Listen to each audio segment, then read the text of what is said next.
Galvanic cell से किसी भी समय पे useful work obtain from galvanic cell at any instant, at any time, useful work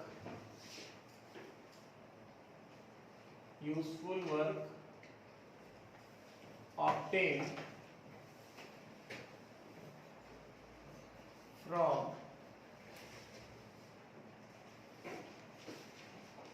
galvanic cell at any time, किसी भी टाइम पे W useful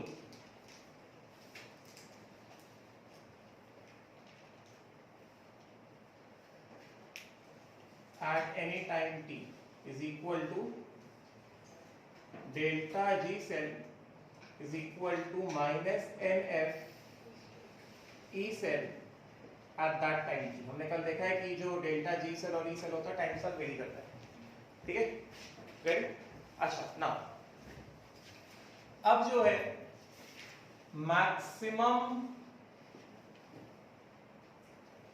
useful work obtained from cell, maximum useful work obtained from galvanic cell, समझेगा? तो maximum useful work obtained from galvanic cell का मतलब क्या हुआ कि galvanic cell जब स्टार्ट हुआ और काम करते करते करते करते करते करते उसका ई सेल 0 हो गया, ठीक है, तो उसने अपने पूरे लाइफ स्पैन में, पूरे एक डिस्चार्ज के स्पैन में उसने कितना इलेक्ट्रिकल वर्क किया इन वन डिस्चार्ज स्पैन। बात समझे क्या? जब स्टार्ट किया गैल्वेनिक सेल से लेकर के जब तक वो पूरा डिस्चार्ज नहीं हो गया, समझे क्या? उस पूरे स्पैन में उसने कितना वर्क ऑब्टेन किया, उसने कितना वर्क किया, कितना इलेक्ट्रिकल वर्क किया सर्किट में, that is the maximum useful work, समझेगा? तो इसका मतलब क्या हुआ? इसका मतलब ये हुआ, means this refers to total amount of work, total electrical work done by galvanic cell from t is equal to 0 till t is equal to t equilibrium, because equilibrium के beyond सेल काम करना बंद कर देता है कि नहीं, उसका ई सेल कितना हो जाता है? 0 हो जाता है, गेटिंग ना? इसका मतलब क्या हुआ? इसका मतलब ये हुआ कि this is t is equal to 0 and this is कितना? t is equal to t equilibrium, समझेगा? Right? And t is equal to 0 पे इसका कुछ तो रहा होगा ई सेल, हमें नहीं पता कितना है, कुछ तो रहा होगा ई सेल, मैक्सिमम रहा होगा, गेटिंग ना? वो कुछ तो वैल्यू होगा, वो नॉस्ट इक्वेशन से आ जाएगा ना, E cell is equal to E not cell minus 2.303 RT upon NF into log to the base 10 K, getting ना? Getting? So E cell at t is equal to 0, t is equal to 0 पे E cell कैसा होता है? Maximum positive होता है, get it? And t is equal to t equilibrium पे ई cell at equilibrium कितना होता है? 0 होता है। तो इस पूरे स्पैन में, गेटिंग, यहां पे इस समय इसने कुछ वर्क किया होगा dw, हर एक टाइम स्पैन में कुछ ना कुछ वर्क आया होगा, ठीक है? तो यहां से अगर देखा जाए हर स्पैन पे, एट एवरी स्पैन, यहां पे क्या बताएंगे कि sum dw work is done by cell at each time dt। Yes, तो maximum useful work done by the cell मतलब क्या? t is equal to 0 पे कितना काम किया? t is equal to 0 में कितना काम होगा? Minus NF E cell. नहीं, वो मैक्सिमम नहीं होगा, वो मैक्सिमम नहीं होगा, t इज इक्वल टू 0 पे कुछ उस इंस्टेंट में कुछ dw वर्क होगा, बट वो मैक्सिमम नहीं होगा।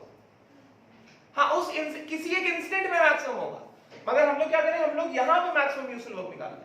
वो मैक्सिमम यूजफुल वर्क क्या होगा, मतलब यहाँ पे कितना, इस तरह से देखो, इस तरह से देखो कि ये जो है ये this is t is equal to 0 and this is t is equal to t equilibrium। t is equal to 0 पे, t is equal to 0 पे कितना काम किया, इतना काम किया। t is equal to t1 पे कितना काम किया, e से थोड़ा कम हो, इतना काम किया। t is equal to t2 पे कितना काम किया, इतना। t is equal to t3 पे इतना, t is equal to t4 पे इतना, t is equal to t5 पे इतना, t is equal to t6 पे इतना, t is equal to equilibrium पे उस इंस्टेंट में कितना, 0।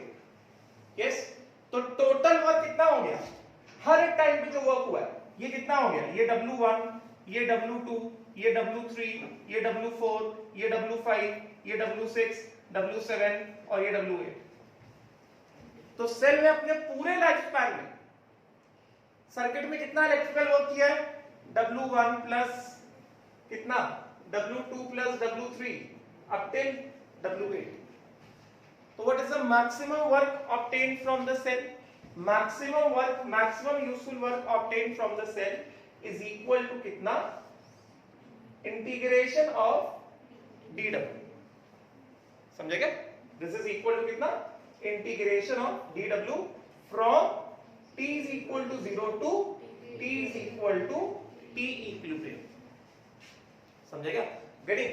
And this is given by delta G not. इसका इंटीग्रेशन एक्सप्रेशन तुम्हारे सिलेबस में नहीं, बस ये पता होना चाहिए कि मैक्सिमम यूजफुल वर्क मतलब क्या, स्टार्टिंग से लेकर इक्विलिब्रियम तक हर इंस्टेंट में कितना कितना कितना कितना काम हो रहा है। समझे क्या? स्टार्टिंग से लेकर इक्विलिब्रियम तक हर इंस्टेंट में क्या क्या काम हो रहा है, वो सारे स्मॉल स्मॉल डीडब्ल्यूज को ऐड करते चले जाओ, ठीक है। एंड जो पूरा फाइनल समेशन आएगा वो कितना आता है, डेल्टा जी नॉट आता है, व्हिच इज इक्वल टू कितना, minus NF E not cell. This is maximum useful work obtained from the cell।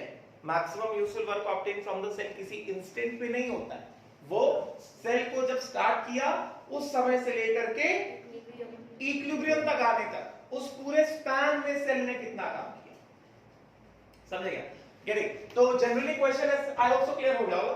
तो जनरली क्वेश्चन ऐसा पूछा जाता है कि maximum useful work from the cell will be obtained at, cell मतलब क्या, मैंने कहा कि maximum useful work from the cell will be obtained at t is equal to 0, t is equal to t1, t is equal to t2, t is equal to at equilibrium। तो answer होगा at t is equal to equilibrium। Cell का जितना capacity था starting से लेकर equilibrium तक आते आते अब उसने अपना पूरा का पूरा कैपेसिटी शट आउट कर दिया, उसने मैक्सिमम वर्क दे दिया। समझे क्या? भाई स्टार्टिंग से लेकर इक्विलिब्रियम तक जब आए तभी सेल का जितना कैपेसिटी था सेल से पूरा कैपेसिटी तक उससे काम करा लिया ना। ऐसे समझो ना, कोई जैसे let us suppose some working class people, ऐसा अज्यूम कर लो ना। Suppose they start from 8 in the morning till 8 in the night। समझे क्या? Getting ना? Right? तो जब सुबह सुबह कोई ऐसा मजदूरी करने आएगा, हमाली करने आएगा, सुबह सुबह क्या होगा, एकदम फ्रेश होगा, रिचार्ज होगा, दिन दनादन काम करेगा, यहाँ सीटा उठा के उधर फेंकेगा, है कि नहीं? Getting? और धीमे धीमे करते करते करते करते रात को 8 बजे एकदम थक जाएगा। Getting ना? फिर वो काम करना बंद कर देगा। तो उससे कहा जाए कि इस समय पे उसने कितना काम किया, इस समय इस इंस्टेंट में वो काम नहीं कर रहा है, गेटिंग ना, मगर उसने पूरे दिन में कितना काम किया, उसके पूरे दिन का काम बताओ। 8 बजे कितना काम किया, 9 बजे कितना काम किया, 10 बजे, 12 बजे, 1 बजे, 2 बजे, 3 बजे लेकर रात 8 बजे तक, उसके सारे काम को ऐड कर दो, गेटिंग ना। तो उसका जो मैक्सिमम वर्किंग कैपेसिटी है वो कितने बजे फुलफिल हुआ, 8 बजे फुलफिल हुआ, गेटिंग ना। तो यहां से जो जनरली ऐसा क्वेश्चन पूछा जाता है कि maximum useful work from the cell will be obtained at what time, it will be obtained at t is equal to 0, sorry t is equal to equilibrium. उस इंस्टेंट में सेल काम नहीं कर रहा है, मगर स्टार्टिंग से लेकर उस इंस्टेंट पर आते आते आने तक सेल ने पूरा काम कर दिया। ये बात समझ में आई क्या? getting, so this is the maximum useful work obtained from the cell, getting, and क्या कहा जाता है, ये कहा जाता है कि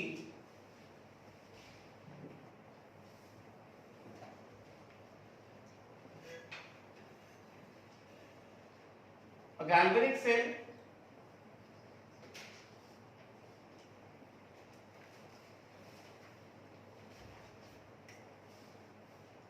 performs electrical work from t is equal to 0 to t is equal to equilibrium, getting it right, at any instant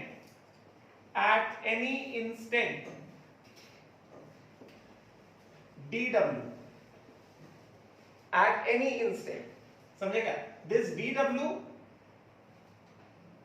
is w instantaneous work is maximum at t is equal to 0, getting, w instantaneous is equal to 0 at t is equal to t equilibrium, getting now, but total work obtained from cell is maximum at t is equal to t equilibrium, which is integral of dw from t is equal to 0 to t is equal to t equilibrium, which is equal to कितना, delta g naught, which is equal to minus nf e naught cell. t is equal to equilibrium, उस instant में cell काम नहीं कर रहा है, मगर उससे पहले तो खूब सारा काम किया, तो इक्विलिब्रियम पे सेल ने मैक्सिमम काम कर चुका है, अब उसके आगे काम नहीं कर रहा है, स्टार्टिंग से लेकर इक्विलिब्रियम तक आते आते तक सेल मैक्सिमम काम कर चुका है, तो मैक्सिमम वर्क सेल का कब ऑब्टेन हुआ, जब सेल इक्विलिब्रियम में पहुंच गया तब ऑब्टेन हुआ ना, इक्विलिब्रियम से पहले सारे काम को ऐड कर तो मैक्सिमम थोड़ी आया, इक्विलिब्रियम पे आ गया, सेल ने काम करना बंद कर दिया, अब हम लोग सेल का मैक्सिमम वर्क निकाल सकते हैं, ये बात समझ में आएगी, क्लियर हो गया, गेटिंग राइट, तो ये चीज है, इस चीज को ये थोड़ा ध्यान समझो कि eight any instant at equilibrium में सेल काम नहीं कर रहा है, मगर उससे पहले शुरुआत से यहां पे ई सेल 0 है, अब इसके बियॉन्ड सेल काम नहीं करेगा, मगर यहां से तो काम करते करते करते करते ही आ रहा है कि नहीं, बात समझ में आई, राइट, सो ये वाला एक्सप्रेशन ध्यान में रखो, and maximum useful work from the cell is calculated at equilibrium only, इस तरह ध्यान में रखो, it is calculated at equilibrium only, बात समझ में आई, क्लियर हो गया, राइट, तो ये चीज लिख लो जल्दी से, this is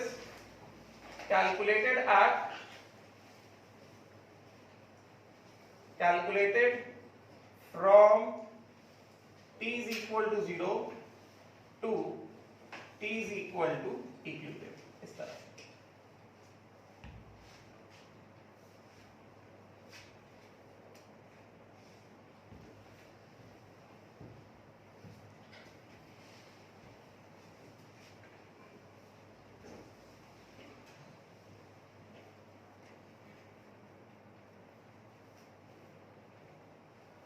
This is equilibrium time.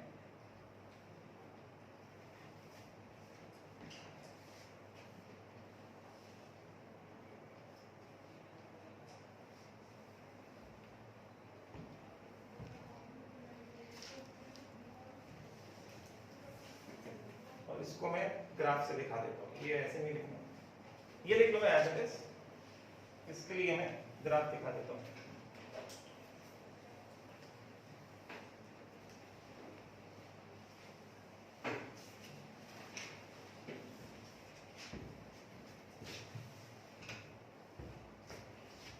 मतलब जो हमने ग्राफ बनाया था,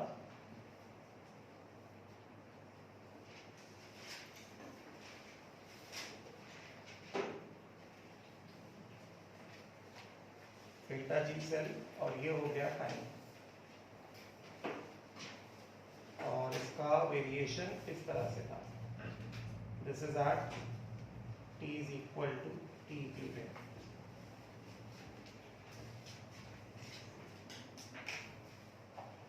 ये था at t is equal to 0, delta G cell at t is equal to 0, ठीक है। तो यहाँ पे अगर हमें शो करना है कि what is the maximum useful work, maximum useful work मैं क्या बता रहा हूँ, यहाँ पे देखो किसी भी टाइम पे C at t is equal to 0 कितना काम किया, डेल्टा जी ये काम किया, at t is equal to t1, at t is equal to t1 what is the work obtained from the cell, at t is equal to t1 what is the work obtained from the cell, इस तरह से at t is equal to t1 उस instant में what is the work obtained from the cell, ये at t is equal to t2 what is the work obtained from the cell, ये at t is equal to t3 what is the work obtained from the cell, this at t is equal to t4 work obtained from the cell, ये t is equal to t5 work obtained from the cell, yes, and at t is equal to equilibrium work obtained from the cell, equilibrium में cell काम नहीं करता, मगर t is equal to 0 से equilibrium तक आते आते ये पूरा काम कर चुका है ना, तो total work obtain from the cell कितना हो गया, maximum useful work obtain from the cell कितना हो गया, ये पूरा area of the shaded region shows what maximum useful work obtained from the cell, है कि नहीं, area of the shaded region will show you the maximum useful work obtained from the cell, और ये maximum useful work 0 से लेकर t is equal to 0 से लेकर t is equal to equilibrium तक आए, equilibrium उसके आगे सेल अब काम नहीं कर रहा है, मगर 0 से लेकर equilibrium तक सेल ने बहुत सारा काम किया ना, तो maximum useful work फाइनली कहां पर ऑब्टेन हुआ, equilibrium पे ना, बात समझ में आई क्या, क्लियर हो गया, राइट। तो ये area of the shaded reason जो है,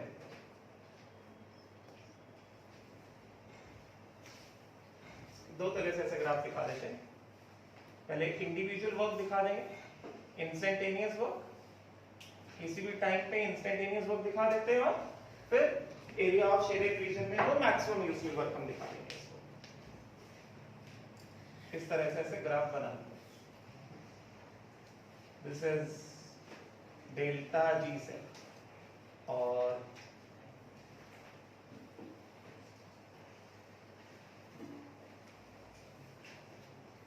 at t is equal to t equilibrium, and this is t, this is delta g cell at t is equal to 0, and this is delta g cell at equilibrium which is equal to 0, equilibrium, है कि नहीं, get it, और ये अलग अलग time पे at various time intervals,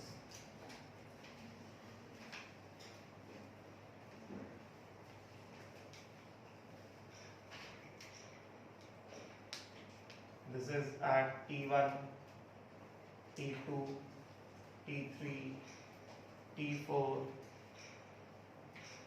t5, t1 पे ये वर्क देख लो, t2 पे इतना वर्क ऑब्टेन हुआ, t3 पे इतना हुआ, t4 पे इतना हुआ, और फिर t5 पे इतना हुआ, तो ये दिखा सकते हैं कि ये हो गया w1, ये हो गया w2, ये w3, w4, w5, इस तरह से समझ में आया, instantaneous work and total work, किसी भी टाइम पे w, यहां पे हम लोग ऐसा दिखा सकते हैं, w work obtain from this electrical work at any time t is equal to कितना, this is electrical work at any time t, समझे क्या, right, this is equal to कितना, delta G cell is equal to minus NF E cell at that particular time t, और हमें देखा है कि delta G cell का variation कैसे हो रहा है, cell performs no work from equilibrium and beyond, है कि नहीं? और हमें यहाँ पे अगर हमें डेल्टा मैक्सिमम यूजफुल वर्क को रिप्रेजेंट करना है, if you have to represent the maximum useful work, तो मैक्सिमम यूजफुल वर्क यहाँ से कैसे रिप्रेजेंट होगा? This is T is equal to equilibrium, और ये हो गया हमारा delta G cell. Maximum useful work कैसे रिप्रेजेंट होगा? ये this area of shaded region, है कि नहीं? ये जो एरिया ऑफ शेडेड रीजन है, this shaded region represents what? The maximum useful work obtained from the cell. समझ में आ गया होगा? क्लियर ना? राइट। तो ये जो शेडेड रीजन का एरिया है, area of this shaded region, this is equal to maximum useful work, which is equal to कितना? Delta G not cell is equal to minus NF T not cell. Difference clear हुआ क्या? हाँ, instantaneous work है maximum useful work. शुरुआत से लेकर equilibrium तक सारे वर्क को ऐड कर दो, मतलब area under the curve. Clear हो गया?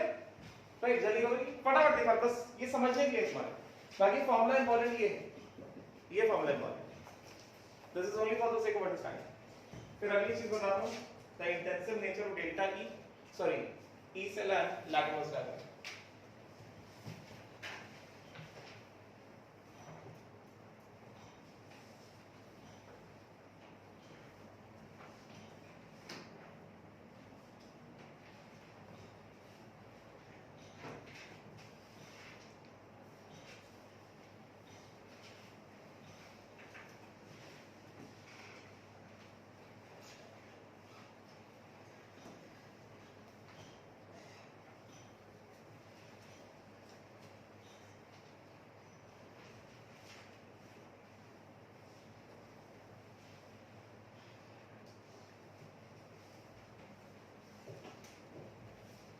हो गया?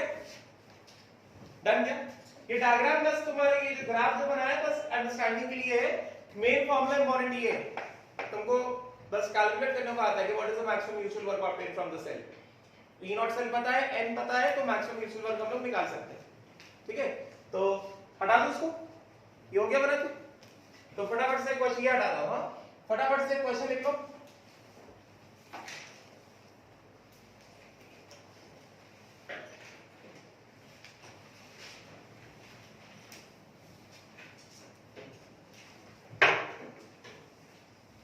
एक सिंपल सा क्वेश्चन दे देता हूं।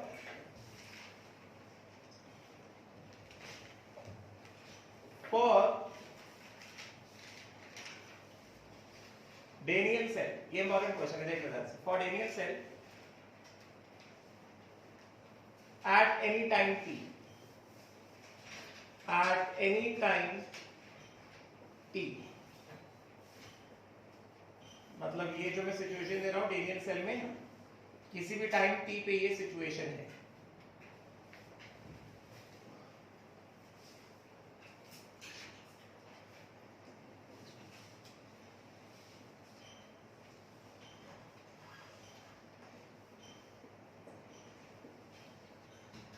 ये ऐसा दिया गया, किसी भी टाइम t पे Zn प्लस 2 कितना है? 2 मोलर है। कॉपर प्लस 2 कितना है? 1 मोलर, किसी भी टाइम t। समझा क्या? राइट। तो इसमें जो है कैलकुलेट, पहला लेट अस सपोज टेम्परेचर ले लो 298 kelvin, take the temperature as 298 kelvin. तो calculate E cell at time t, useful work at time t,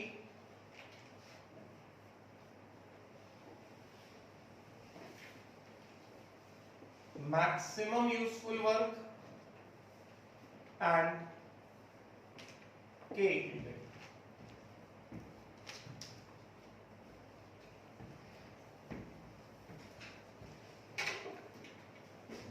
given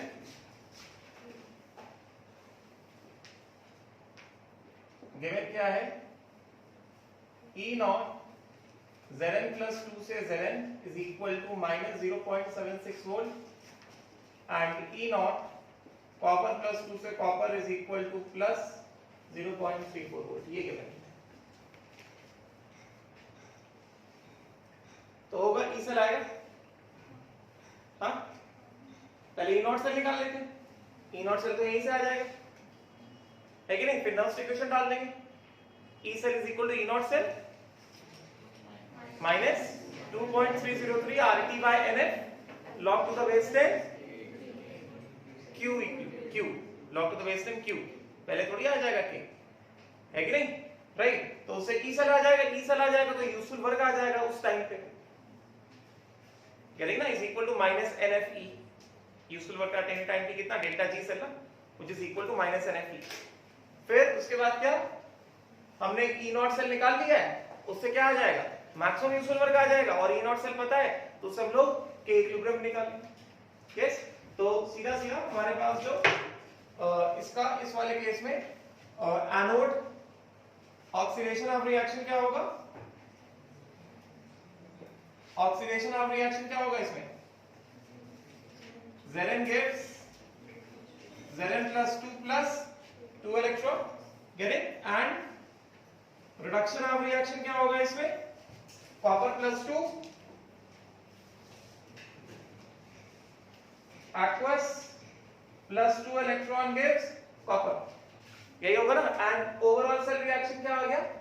electron already balance है, इलेक्ट्रॉन्स ऑलरेडी बैलेंस. तो ओवरऑल सेल रिएक्शन हमारे पास आ गया Zn solid plus copper plus 2 aqueous plus 2 electron gives कितना? Zn plus 2 aqueous plus copper solid plus 2 electron. ये हमारे पास आ गया overall cell reaction. ये हमको ओवरऑल सेल रिएक्शन मिल गया. ठीक है. अब ये जो ओवरऑल सेल रिएक्शन है इसका हम लोग निकाल सकते हैं ना. E not cell, E not cell क्या होगा? E not oxidation of anode plus E not reduction of cathode. बताया था नहीं? यहाँ पे एनोड क्या है? जिंक है, करेक्ट. तो जिंक का स्टैंडर्ड ऑक्सीडेशन पोटेंशियल चाहिए. ये क्या लिखा है? जिंक का ऑक्सीडेशन पोटेंशियल है कि रिडक्शन पोटेंशियल है? रिडक्शन पोटेंशियल है. तो ऑक्सीडेशन पोटेंशियल क्या होगा? इसमें माइनस लगा दो, है कि नहीं? कितना हो गया? प्लस 0.76. यस. और कैथोड क्या है? कॉपर का कैथोड है कि नहीं? कॉपर का कैथोड है तो ये क्या दिया? ऑक्सीडेशन पोटेंशियल है कि रिडक्शन पोटेंशियल है? रिडक्शन पोटेंशियल है. तो standard reduction potential of cathode कितना हो गया? प्लस 0.34. तो E नॉट सेल हमारे पास कितना आ गया? 1.10 वोल्ट आ गया, है कि नहीं? E नॉट सेल आ गया. फिर क्या चाहिए हमें? E से चाहिए ना, राइट. तो सीधा सीधा क्या किया जाए? नर्व्स की इक्वेशन लगा ली. यस. 298 केल्विन पे चाहिए हमें, because we need E cell at 298 Kelvin. तो we use straight away what? Nernst equation. तो अगर हमने Nernst equation यूज कर दिया तो इसके हिसाब से क्या हो जाएगा? E cell is equal to E naught cell minus 2.303 RT by NF log to the base 10 Q cell. और Q cell कहाँ से आएगा? ओवरऑल रिएक्शन से आएगा. Getting that? टेंपरेचर कितना है? 298 केल्विन है. तो 298 केल्विन पे 2.303 RT by F कितना होता है? 0.059 होता है. पता है? या 0.06 ले लो. गिवन यहाँ पे दे देते हैं. Given 2.303 RT by F is equal to 0.06 volt at 298 kelvin. दिया गया, समझेगा? 298 केल्विन पे दिया गया, 0.06 वोल्ट दिया गया, समझेगा? तो कुछ नहीं, ये कितना हो गया? 1.10 वोल्ट माइनस कितना? 0.06 बाय n, है कि नहीं? log to the base 10. Q cell क्या होगा यहाँ से? Zn plus 2 active mass of Zn plus 2 into active mass of copper solid. Copper solid तो इंक्लूड ही नहीं करेंगे, divided by active mass of zinc solid, वो भी इंक्लूड नहीं करेंगे, active mass of copper plus 2. ठीक है. तो Q सेल कितना हो गया? Active mass of Zn plus 2 aqueous at any time t upon active mass of Cu plus 2 aqueous at any time. तो एनी टाइम t, एक पर्टिकुलर टाइम पे Zn plus 2 दिया गया है 2, कॉपर plus 2 दिया गया है 1, एक पर्टिकुलर टाइम. समझेगा? कि टाइम के साथ तो चेंज होता रहेगा नहीं, सो किसी भी पर्टिकुलर टाइम पे ये कितना हो गया, E cell at any time t is equal to कितना 1.10 वोल्ट माइनस 0.06 by 2 एंड ये हो गया log to the base 10 zn plus 2 कितना है 2 by 1 at any time t, तो log 2 कितना होता है 0.3 होता है कि नहीं, करेक्ट। तो ये कितना आ गया, ये आ गया 1.10 माइनस 0.03 इनटू कितना 0.3010, या सीधा सीधा 0.3 कर देते हैं, तो ये कितना हो गया, ये हो गया 9/1000, 0.03 इनटू 0.3 कितना हो गया 9/1000 मतलब 0.009, तो 1.1 माइनस 0.009, समझेगा। तो इससे ई सेल कितना आ गया, E cell at any time t is equal to 1.10 minus 0.00,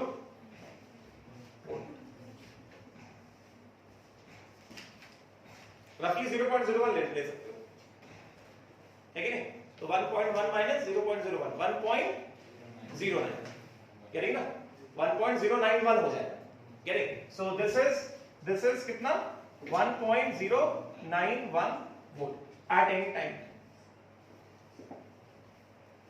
किसी भी टाइम के लिए ये ई सेल आ गया हमारे पास। तो अगर किसी भी टाइम t पे हमारे पास ये ई सेल आ गया तो इसके हिसाब से क्या हो जाएगा, ये हमारा ये क्या हो गया, this is answer of A part. तो बी पार्ट में क्या है, useful work at any time t, so w useful at any time t is equal to delta g cell at any time t is equal to minus nf E cell at that particular time t। n का value कितना है यहाँ पे 2 है, f कितना होगा 96500 Coulomb's, है कि नहीं।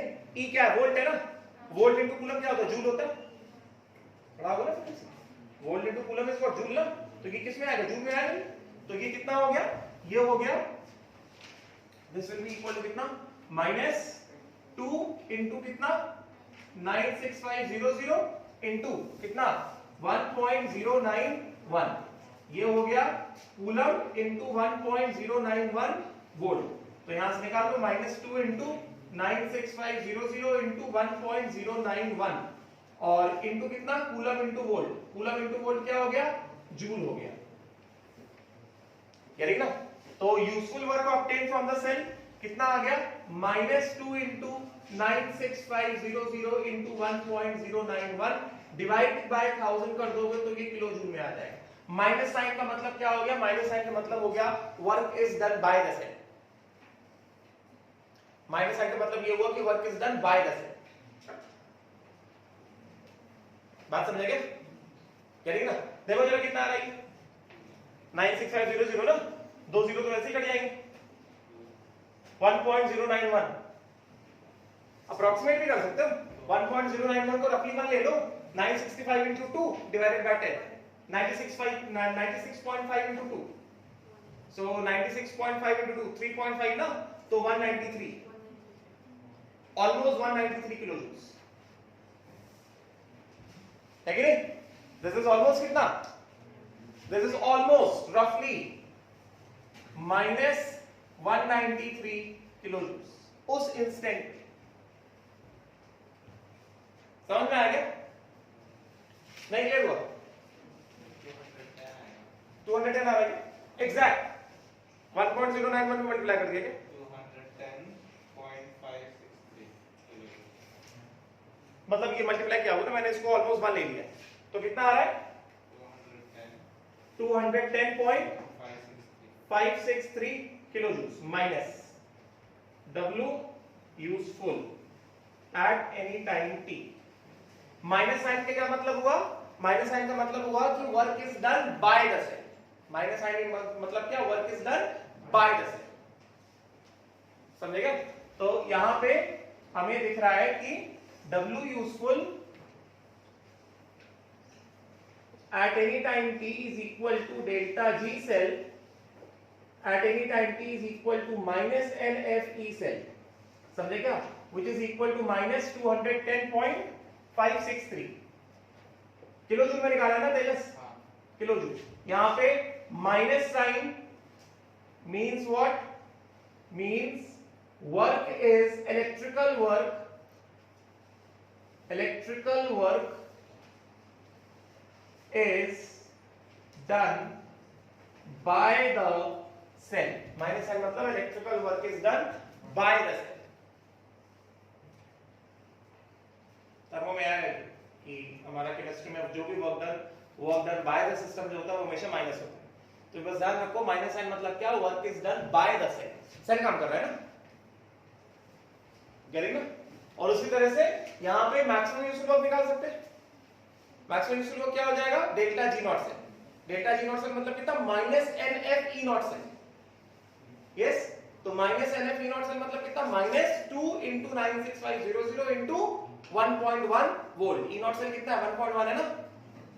ई नॉट सेल निकाला था हमने, यहाँ पे कहां पे निकाला था, ये निकाला था ना, ई नॉट सेल.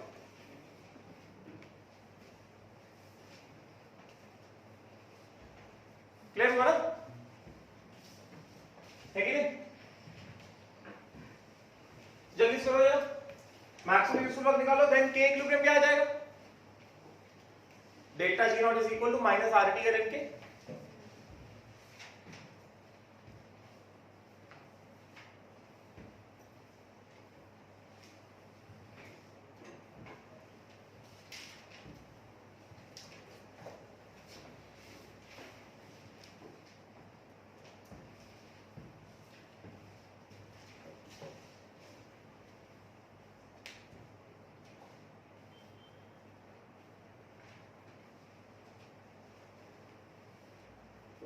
थोड़ा सा जल्दी करो प्लीज.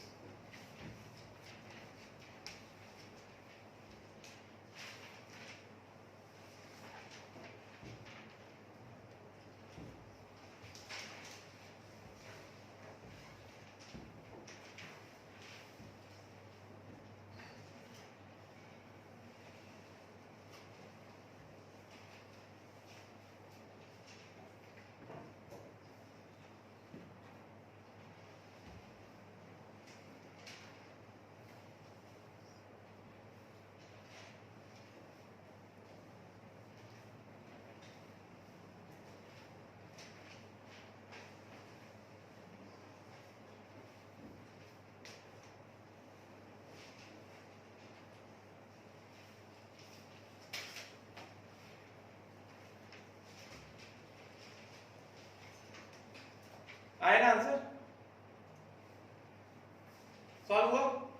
ये आया मैक्सिमम यूजफुल वर्क.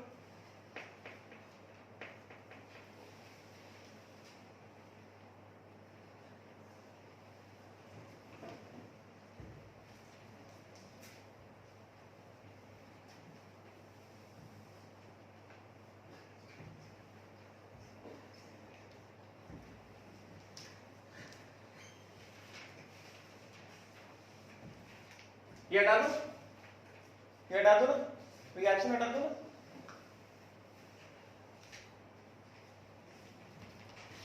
तो मैक्सिमम यूजफुल वर्क क्या हो जाएगा, W maximum useful is equal to कितना, delta G naught minus N F E not cell minus 2 into 96500 coulomb into कितना, 1.10 volt, which is minus 2 into 96500 into 1.10 into कितना, coulomb into volt. Coulomb into volt क्या हो गया, joule हो गया, कह रही ना. तो ये हो गया माइनस 2 इंटू 96500 इंटू 1.1 अपॉन 1000 कर दिया तो किलो जूल. ये आ गया मैक्सिमम यूजफुल वर्क जो किया से. और माइनस साइन मतलब क्या, minus sign means work is obtained from the cell या work is done by the cell, by the cell. जो वर्क है वो सेल कर रहा है कि नहीं, cell is doing the work. इसको सॉल्व करो, कितना आंसर आ रहा है, 2 into 965 कितना आ रहा है, 212.3. So this is coming out to be minus 212.3 kilojoules. समझेगा, maximum useful work which can be obtained from the cell. Clear हो गया?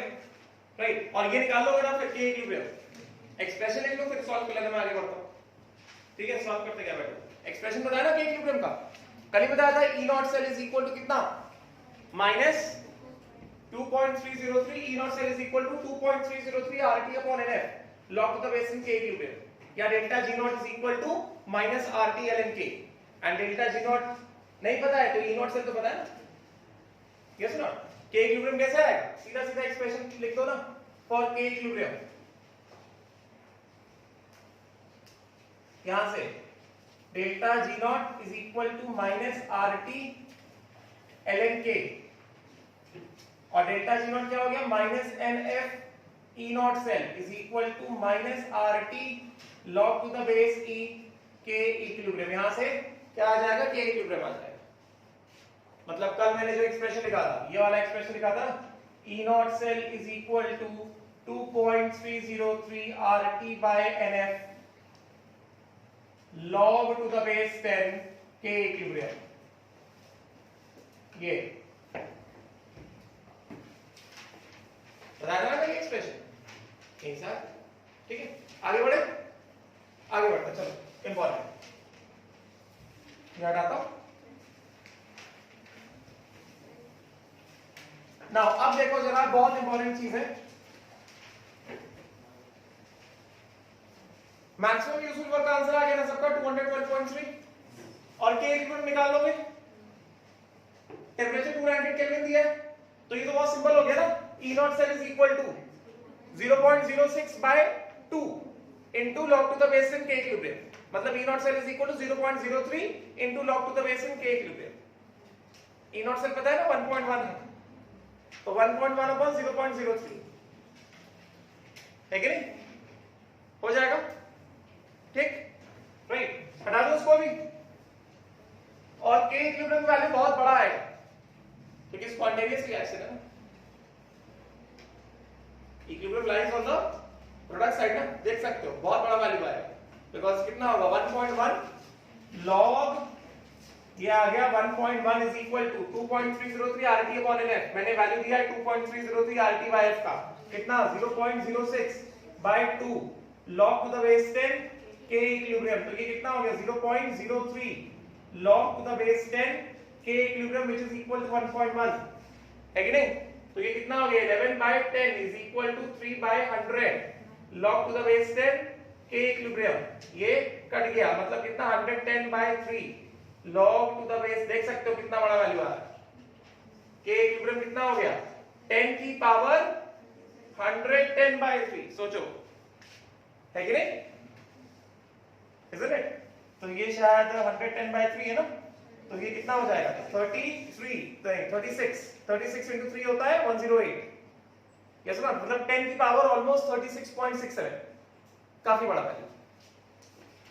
स्पॉन्टेनियस रिएक्शन का इक्विलिब्रियम कांसेप्ट बड़ा ही होता है, because equilibrium lies on the reactive product side, right hand side में लाई करता है ना इक्विलिब्रियम, ठीक है, तो ये काफी बड़ा वैल्यू है ना। अब इंपॉर्टेंट बात को सुनो, अब हमने यहां से जो देखा, ऑल्दो हमें यहाँ पे एक्सप्रेशन दिखाई देता है, एक्सप्रेशन हमको दिखने में लगता है कि ये जो हमारा E नॉट सेल है which is equal to E not oxidation of anode plus E not reduction of cathode, या फिर E सेल ऐसा देखने से लगता है कि this is E oxidation of anode plus E reduction of cathode, या फिर E cell is equal to E naught cell minus 2.303 RT by NF log to the base 10 Q cell।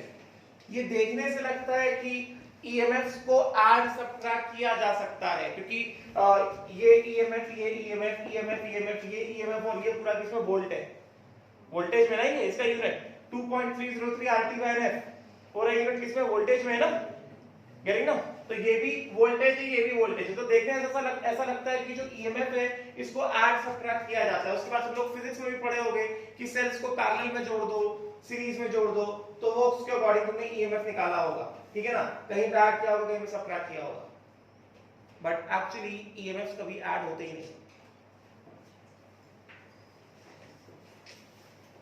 EMF is an intensive property. Intensive properties कभी add नहीं होते. EMF is an intensive property मतलब it does not depend on the number of moles or it does not depend on the amount of substance. जैसे example density. ऐसा होता है क्या कि 1 लीटर पानी मिक्स कर दो, फाइनल डेंसिटी हो जाएगा 2 ग्राम पर. ऐसा होता है क्या? डेंसिटी ऐड करते हो क्या कभी?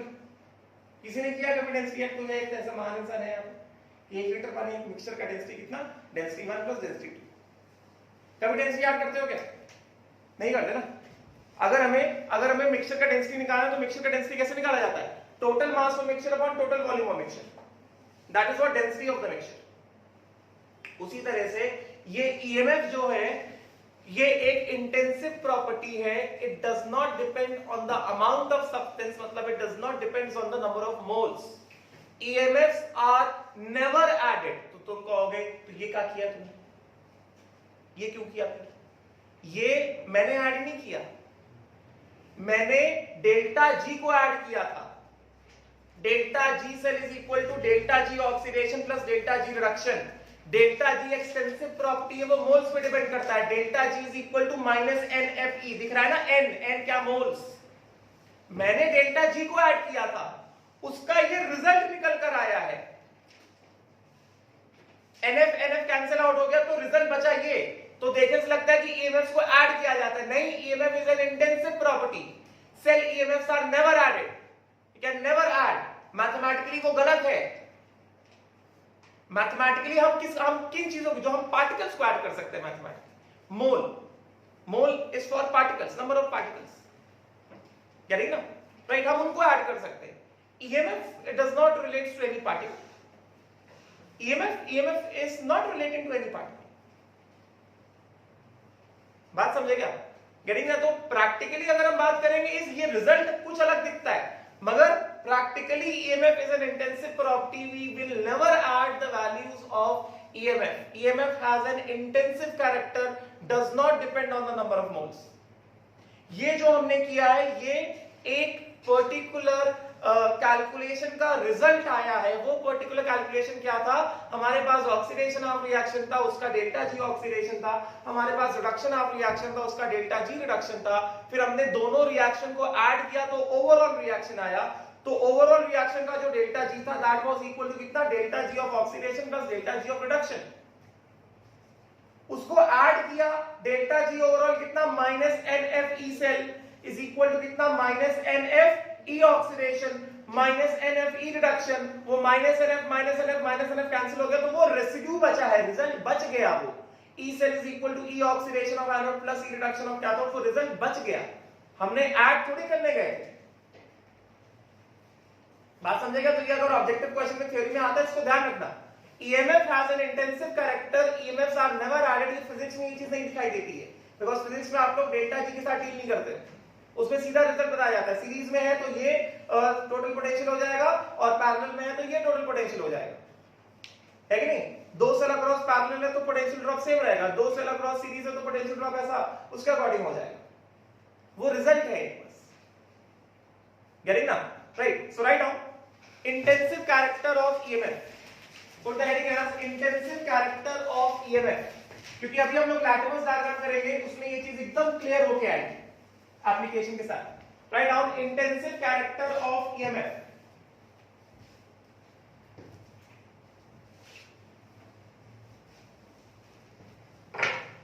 Intensive character of EMF. So write down. EMF is an intensive quantity. EMF is an intensive quantity. Write down. EMF is an intensive quantity. Bracket में लिखो. ब्रैकेट में लिखो. That is does not depend. EMF is an intensive quantity. And in the bracket write down, it does not depend. मैं यहां पे लिख देता हूं. EMF is an intensive quantity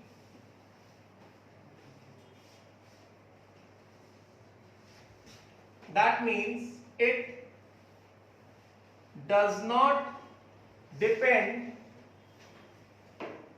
on the number of moles or amount of substance. It does not depend on the number of moles or amount of substance. बात समझे क्या? Getting ना? Therefore, mathematical operations, mathematical procedures like addition, subtraction, multiplication or division of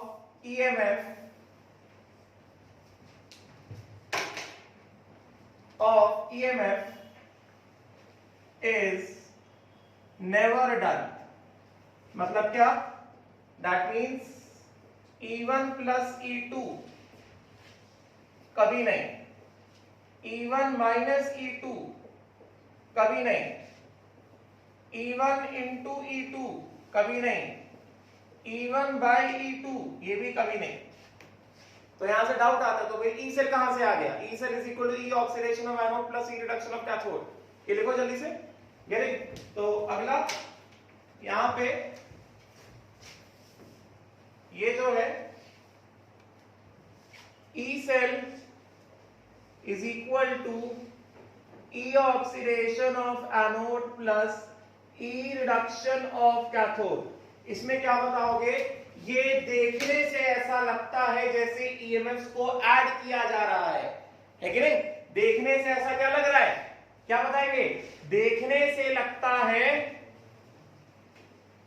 देखने से ऐसा लगता है जैसे ईएमएफ को ऐड किया जा रहा है, मगर but this is just a residual result of addition of extensive property which is delta G। क्या किया था हमने? Delta G cell is equal to delta G oxidation of anode plus delta G reduction of cathode. हम थोड़ी ना करने बैठे E cell is equal to E oxidation of anode plus E reduction of cathode. मैंने ये थोड़ी लिखा, मैं ऐड कर रहा हूं, डेल्टा जी को मैं ऐड कर रहा हूं। I am adding delta G values, I am not adding the EMF values.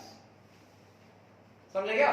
Right. And this is equal to कितना? Minus N F E cell is equal to minus NF E oxidation of anode minus NF E reduction of cathode। अब यहां से minus NF cancel out हो गए तो उसमें हमारी क्या गलती है? हम क्या करें? वो तो रिडॉक्स नेचर का, रिडॉक्स रिएक्शन का नेचर है कि वो इलेक्ट्रॉन्स बैलेंस होकर कैंसिल आउट हो जाते हैं, तो उसमें हमारी क्या गलती है? और वो रिजल्ट को बच गया है तो व्हाट शैल वी डू? वो रिजल्ट बच गया, उतना हम क्या कर सकते हैं उसमें? वो माइनस NF कैंसिल आउट हो गया तो अल्टीमेटली वो रेसिड्यू बच गया। रेसिड्यू क्या बच गया? E cell is equal to E oxidation of anode plus E reduction of cathode. हमने ऐड थोड़ी किया ईएमएफ को, हम ऐड तो डेल्टा जी कर रहे थे। अब वो उतना बच गया तो व्हाट कैन वी डू? हम कुछ नहीं कर सकते। समझेगा? तो यहां से ये कैंसिल आउट हो गया है, तो residual result, this is just the residual result. हमने कहीं पे भी ई को ऐड नहीं किया, ये बच गया इतना। कितना? E cell is equal to E oxidation of anode plus E reduction of cathode। ये इतना बच गया तो भाई बताओ हम क्या कर सकते हैं? हम थोड़ी ना कुछ कर सकते हैं। ठीक है? और तीसरी बात इसमें, इसी को सपोर्ट करने के लिए, इंटेंसिव कैरेक्टर ऑफ ईएमएफ को सपोर्ट करने के लिए इसमें तीसरी चीज, पहली चीज तो ये बताया कि मैथमेटिकल ऑपरेशन नहीं कर सकते कुछ भी, it does not depend upon the number of moles. और क्योंकि मैंने ये बताया तो इसका एक्सप्लेनेशन दिया कि ये कहां से आ गया। हमने डेल्टा जी को ऐड किया था, डेल्टा जी ऐड किए थे, वो बच गया बचा हुआ रिजल्ट है वो। तो ऐसा देख रहे, यही चीज फिजिक्स में भी, यही फिजिक्स में तुम लोग यही सीधे सीधे रिजल्ट यूज कर लेते हो। ऐसे यूज करते हो ना कि भाई ये बैटरी है, ये इसका 9 वोल्ट का पॉजिटिव टर्मिनल, ये 1 वोल्ट का 2 टर्मिनल है, तो तुम कह देते हो this is at a higher potential, this is at a lower potential, तो इस बैटरी का पोटेंशियल डिफरेंस कितना होगा 9 - 1 which is equal to 8 volt.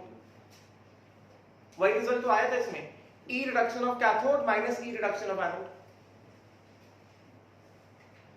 तो फिजिक्स में तुम लोग सिर्फ रिजल्ट को यूज करते हो, और ये रिजल्ट भी डेल्टा जी सी, बिकॉज ये गैल्वेनिक सेल है ना, बैटरी जो वो गैल्वेनिक सेल है ना, फिजिक्स के बैटरी और ये जो बैटरी पढ़े अलग थोड़ी है तो गैल्वेनिक सेल ना।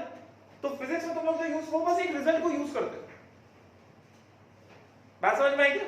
In physics people just use the result, हाँ ये ऐसा रिजल्ट होता है, बट एक्चुअली ये कभी भी ऐड नहीं होती, बच गया तो बच गया। हम लोग जो यूज करते हैं वो रिजल्ट को यूज करते हैं, ठीक है।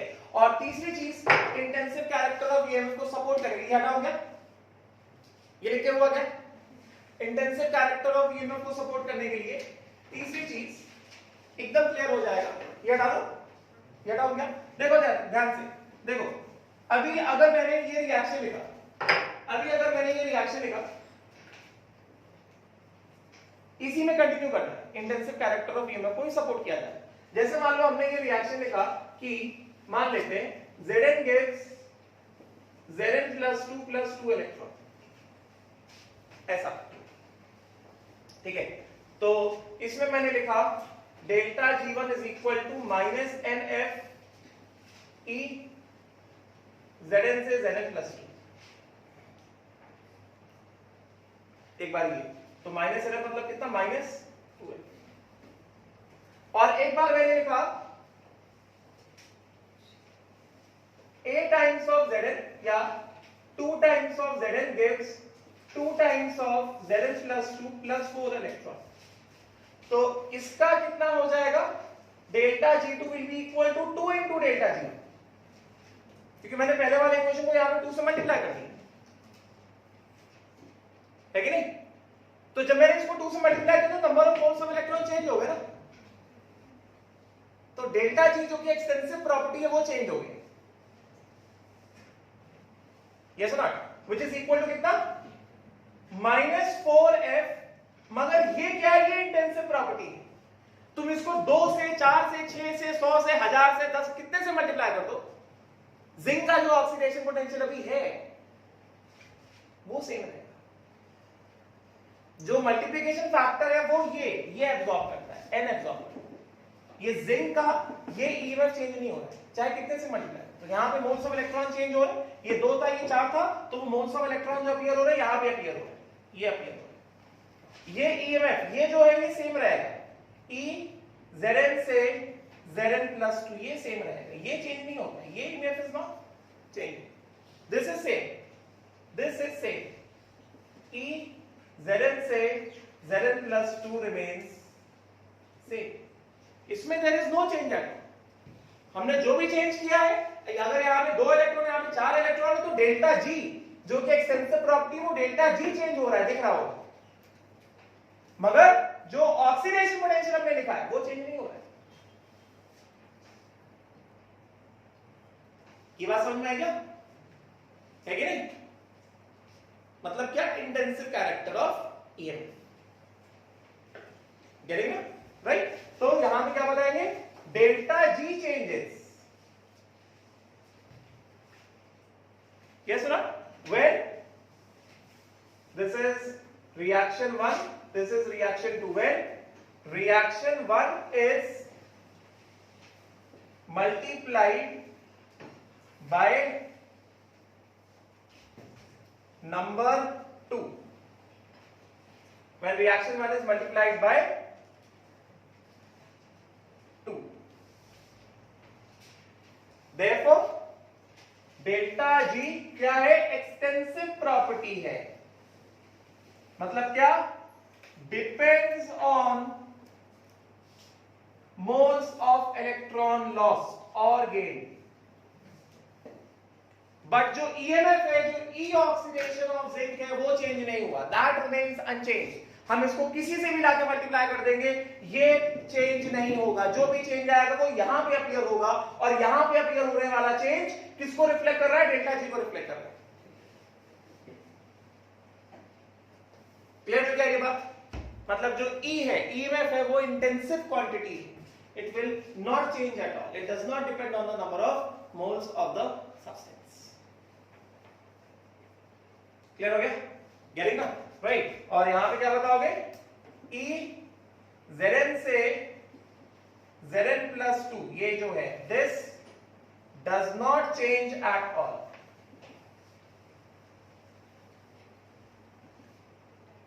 Zn से Zn plus 2 will not change at all.